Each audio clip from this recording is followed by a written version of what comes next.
আমি সুজাতা আবারও চলে এসেছি তোমাদের কাছে একটি নতুন মুভি ডেট নিয়ে।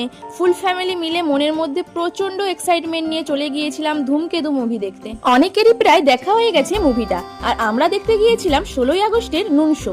দীর্ঘ 10 বছর পরে ছোটবেলার দেব শুভশ্রী জুটিকে যে আবারও আমরা পর্দায় দেখতে পাবো, সত্যিই কখনো আশা করিনি। আর এটা আমাদের কাছে স্যাটারডে ছিল না, ধূমকেতু ডে ছিল। শো হলে আমরা ঢুকে পড়েছি। এই মুভিটা নিয়ে অনেকের অনেক রকমের রিভিউ দিয়েছে, সোশ্যাল মিডিয়া থেকেই দেখা। ভিডিওটার এন্ড অবধি দেখতে থাকো। পার্সোনালি মুভিটা কেমন লেগেছে সবকিছু তোমাদের ভিডিও শেষে শেয়ার করব। তো প্রথমেই বলবো, ধূমকেতু খুব ইমোশনাল একটা মুভি। গল্পে তেমন পেঁচালো মোড় নেই, আছে ছোট্ট অথচ সাজানো চিত্রনাট্য আর পরিবেশনা।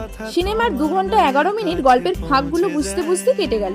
সবশেষে একটা কথাই বলবো, এটা দেব শুভশ্রীর ছবি। আমাদের চাইল্ডহুড নস্টালজিয়ার দেব শুভশ্রীর এই জুটিকে আবারও একসাথে দেখার জন্য ধূমকেতু সিনেমাটা একবার দেখাই যায়।